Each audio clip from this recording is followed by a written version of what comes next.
নমস্কার বন্ধুরা, স্বাদে গন্ধে ভরপুরে সবাইকে স্বাগত। আলু পটল এসব সবজি দিয়ে যখন আমরা কোনো তরকারি বা ভাজা এসব রান্না করি, তার যে খোসাগুলো থাকে সাধারণত সেগুলো আমরা ফেলেই দিই। সেইগুলো ফেলে না দিয়ে কিভাবে সেটা দিয়ে একটা সুস্বাদু রান্না তৈরি করা যায় সেটাই আজকে করে দেখাবো। আজকের রেসিপিটি ভালো লেগে থাকলে শেয়ার করবেন, আর আমার চ্যানেলে নতুন হয়ে থাকলে চ্যানেলটিকে সাবস্ক্রাইব করতে ভুলবেন না। আমার আজকের রেসিপি আলু পটলের কোড়া। চলুন রেসিপিটা শুরু করা যাক। এখানে 500 গ্রাম পটল ও 250 গ্রাম আলু নিয়েছি। আলু ও পটল কেটে নেওয়ার আগেই ভালো করে ধুয়ে নিয়েছি। এবার একটা আলু ও একটা পটলের খোসা ছাড়িয়ে একটু দেখিয়ে দিচ্ছি কিভাবে খোসাটা ছাড়িয়ে নিচ্ছি। দুটোরই সব খোসাগুলো ছাড়ানো হয়ে গিয়েছে।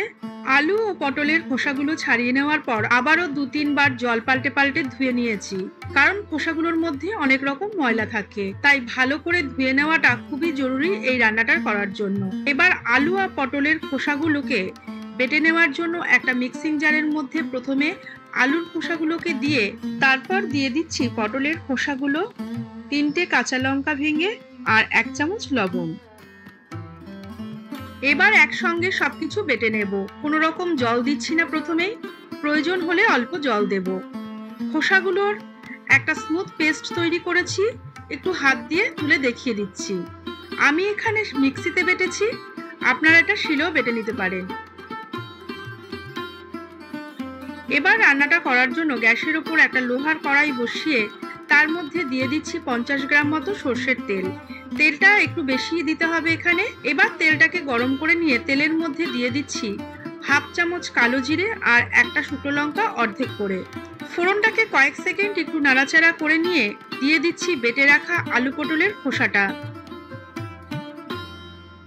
আর জারের মধ্যে একটু লেগেছিল সেটাও জল দিয়ে ধুয়ে দিয়ে দিলাম। এবার গ্যাসের ফ্লেমটা মিডিয়ামে রেখে অনবরত নাড়তে থাকবো। এই রান্নাটা যারা নতুন রাঁধুনি ননস্টিকের বাসনে করলেই ভালো হয়, কারণ অনবরত খুন্তিটা না চালালে নিচে পুড়ে যাওয়ার সম্ভাবনাটা বেশি থাকে। মিনিট 3 নাড়াচাড়া করার পর জলটা যেই একটু শুকিয়ে এসেছে, এবার দিয়ে দিচ্ছি কিছু মশলা। দিয়ে দিলাম ছোট চামচের 1 চামচ জিরে গুঁড়ো, 1/2 চামচ হলুদ গুঁড়ো আর 1/2 চামচ লঙ্কার গুঁড়ো।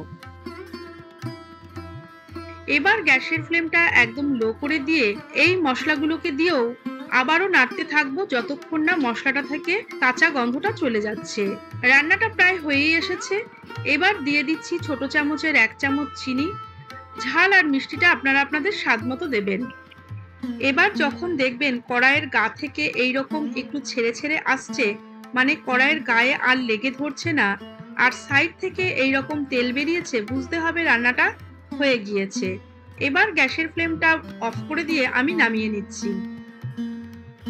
শুকনো ভাতের সাথে এইরকম কোড়া খেতে অসাধারণ লাগে। খোসাগুলো তো আমরা ফেলেই দিই। আপনারা আগে কখনো না খেয়ে থাকলে একবার এইভাবে রান্না করে খেয়ে দেখুন, আশা করি ভালোই লাগবে। আবারও ফিরে আসবো এইরকম অন্য কোনো রেসিপি নিয়ে।